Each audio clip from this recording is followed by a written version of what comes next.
अभी हम लोग इस दो चीज़ के बारे में बात करेंगे और डिफाइन करेंगे बिलीफ और मेमोरी क्या होती है, मतलब हमारी मान्यताएं और हमारी स्मृतियाँ।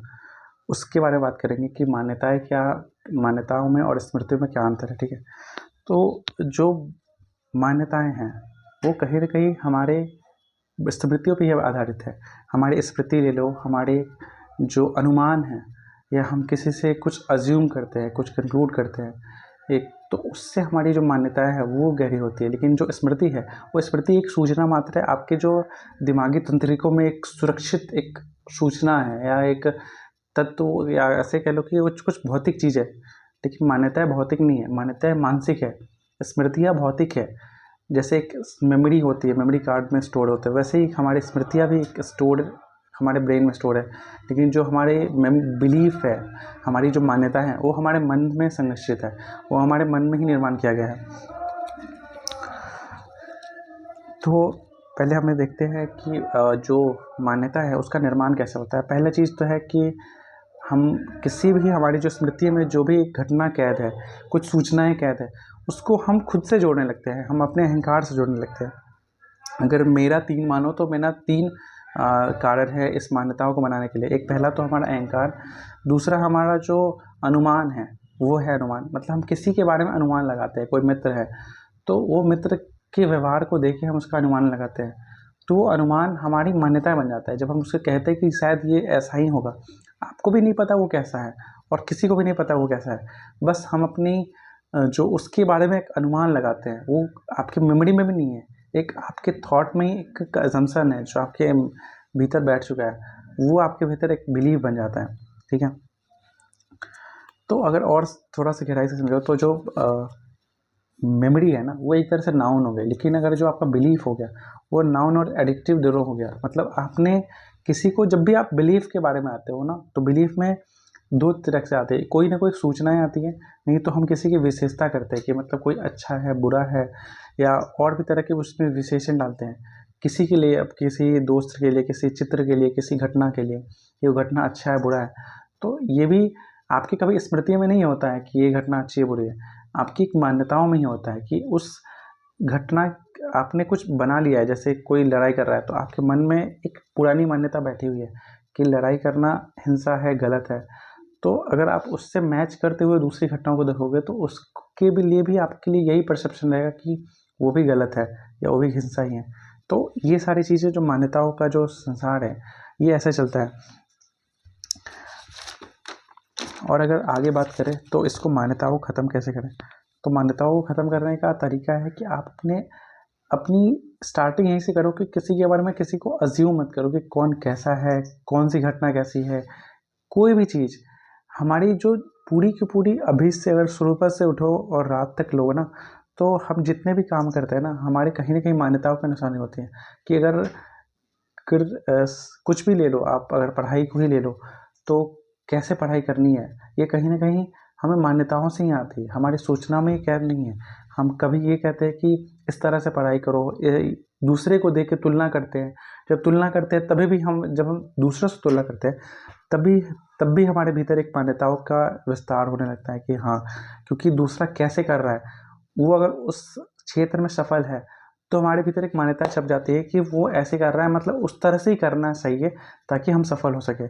और अगर असली में जानो तो सफलता की भी एक मान्यता है कि हम किसी को सुखी देखते हैं, मौज में देखते हैं, तो हम एक उससे अनुमान लगा लेते हैं कि ये शायद ऐसा ही होता है। फिर उस अनुमान से अपने भीतर एक मान्यता बैठा लेते हैं कि सुख का मतलब यही है।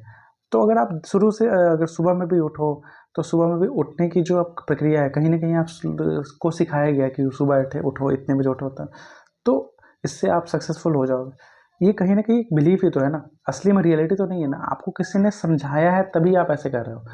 तो ये आपके भीतर एक मान्यताओं के रूप में हो जाती है। अगर आप तो पहला जो स्टेप है ये है कि किसी के बारे में अज्यूम मत करो, अपने ब्रेन में ना किसी को जज मत करो। जैसे आप किसी घटना को, किसी वस्तु को, किसी कार्य को जज करते हो, मतलब किसी कर्म को जज करते हो, तो उस कर्म से, घटना से रिलेटेड पहले हमारे भीतर मान्यताएं एक स्थापित हो जाती है। दूसरी चीज़ है,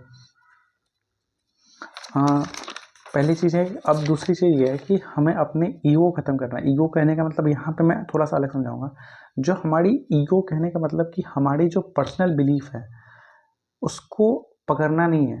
जो हमारी बिलीफ, पर्सनल बिलीफ है कि कुछ भी, अगर आप कुछ भी कर रहे हो, अगर आप बोले कि ऐसे करना चाहिए या ऐसे नहीं करना चाहिए, उसको क्वेश्चन करो। दोनों पता लगेगा, दोनों जो करना चाहिए और दोनों नहीं करना चाहिए, दोनों कहीं ना कहीं बिलीफ ही थी, रियलिटी नहीं थी। और अगर आप और गहराई से देखो तो आप दिन में भी अगर जितने भी काम करते हो तो, या हल्का सा भी अगर आप बुरा भी कर रहे हो तो बुराई की भी आपके भीतर ही पर्सनल बिलीफ है। बुराई के लिए एक किसी के अंदर बिलीफ अलग होती है, किसी के लिए अलग होती है। तो हर किसी के लिए बुराई भी अलग अलग है। वो बुराई अलग नहीं है, वो सबके बिलीफ या मान्यताएं अलग अलग हैं। असल में जो घटना है सेम ही थी, उसको देखने वाले अलग अलग थे। तो देखने वाले अलग थे तो उनकी देखने वाली जो अलग अलग लोगों की मान्यताएं हैं वो भिन्न होंगी।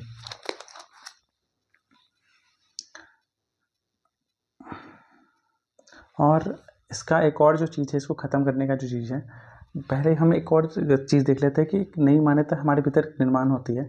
उसका एक मुख्य स्रोत कहीं ना कहीं हमारा स्वार्थ होता है। कि जब कभी होता है ना कि जब भी हमारे स्वार्थ के अनुरूप कोई चीज़ हो रही बताई जाती है, मतलब आपका स्वार्थ है, कुछ भी एक स्वार्थ है, ठीक है।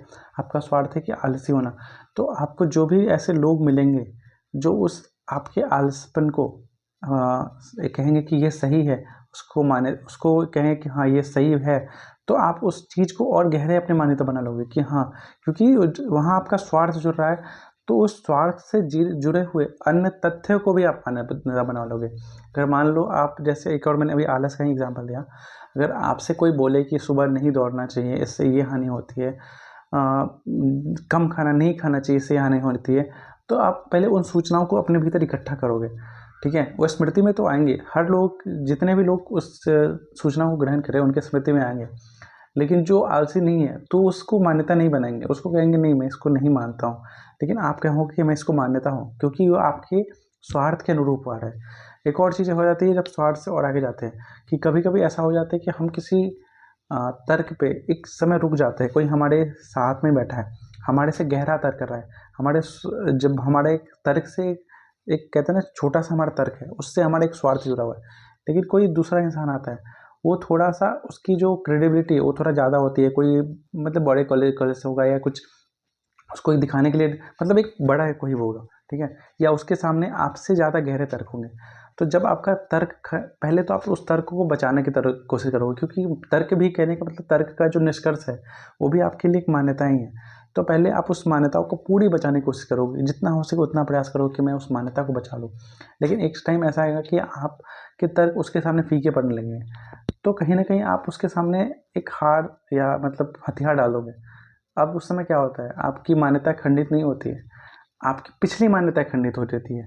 अब आप उस पिछली मान्यताओं से एक नई मान्यताओं की तरफ शिफ्ट होते हो, कहते हो कि चलो अब मैं इस नई मान्यताओं को अपने भीतर लूँगा। जैसे पहले आप बहुत बुरे थे, आपके सामने कोई बड़ा बाबा आ गया, ठीक है, तो वो बाबा आपको अच्छा सा ज्ञान दे रहा है, तो कहीं ना कहीं आप उसके से थोड़ा सा झुकाव महसूस करोगे, तो उससे थोड़ा सा बदलने की कोशिश करोगे। तो अब क्या होगा कि उस जो कोई ज्ञानी इंसान है, तो उस ज्ञानी इंसान की बातों को आप फॉलो करना शुरू करोगे।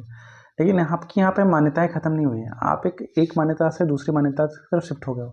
आप कोई भी किताब भी पढ़ते हो, तो कोई किताब में आपको लगता है कि कोई ज्ञानी है, तो उस ज्ञानी की बात मान लेते हो, तो अपनी मान्यताओं को छोड़ के फिर दूसरी मान्यताओं पे आते हो। तो एक हमारा जो, वही मैंने समझाया था कि हमारा जो पूरा जीवन है कहीं ना कहीं एक मान्यता पे ही टिका हुआ है। नहीं तो मान्यता से, एक मान्यता से लेकर दूसरी मान्यता पे शिफ्ट हो रहा है, हर समय शिफ्ट हो रहा है, कि आपको हर समय कुछ ना कुछ नया।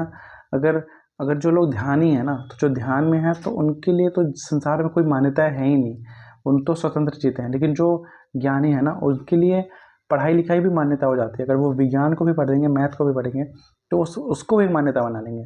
आप कोई भी चीज़ पढ़ो तो उसको भी मान्यता बना लोगे। लेकिन जो ध्यानी है उसके लिए मान्यता शून्य हो जाती है, वो मान्यताओं पर नहीं जीते, वो स्मृतियों पर जीते हैं, स्मृति के अनुसार चलते हैं। क्योंकि मान्यता है, उनको पता है कि मान्यता कहीं ना कहीं बंधन है, मान्यता सच नहीं है।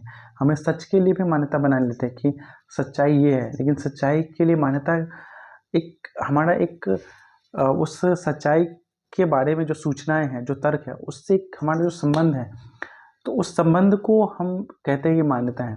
उसको, संबंध को कहते हैं सच्चाई है, लेकिन वो सच्चाई नहीं थी, वो मान्यता ही थी। तो इसको समझ, अब एक और लास्ट में स्टेप है कि मान्यता को और ख़त्म कैसे करें। पहले तो 2 स्टेप में मैंने बताया था कि आप असम्पशन करना ख़त्म करो, दूसरा अपने पर्सनल बिलीफ को ख़त्म करो, और तीसरा एक प्रैक्टिकल स्टेप है कि आप मेडिटेशन कर सकते हो उन विचारों, क्योंकि आप अगर आप विचारों को भी देखो ना तो आपके 99% विचार मान्यता से ही आधारित है। तो जब आप उन विचारों से दूर जाने लगते हो, क्योंकि ध्यान की प्रक्रिया ही यही है कि आपको विचार शून्य कर दें, जब आप उस विचार शून्यता में स्थिर होने लगते हो तो उन मान्यताओं से भी हटने लगते हो। फिर जब आप मान्यताओं से हटते हो ना तो आपके भीतर एक शुद्ध स्वतंत्रता का निर्माण होता है। निर्माण नहीं होता है, आप पहले से स्वतंत्र थे, लेकिन आपने उस स्वतंत्रता को अपनी कई सारी मान्यता, हजार मान्यताओं से ढक लिया था। तो जैसे जैसे आपकी मान्यता खत्म होती है ध्यान के कारण, तो वैसे वैसे आप स्वतंत्र होने लगते हो। आपको मान्यताओं पे नहीं जीना होता है, आप बिना मान्यताओं के जीते हो, आप स्मृतियों पे जीते हो, और स्मृति में भी पूरे बोध स्वरूप स्मृति में जीते हो। ऐसा नहीं कि कोई भी स्मृति पे जी ले। ठीक है, तो अभी के लिए इतना ही, फिर मिलते हैं किसी नेक्स्ट वीडियो में।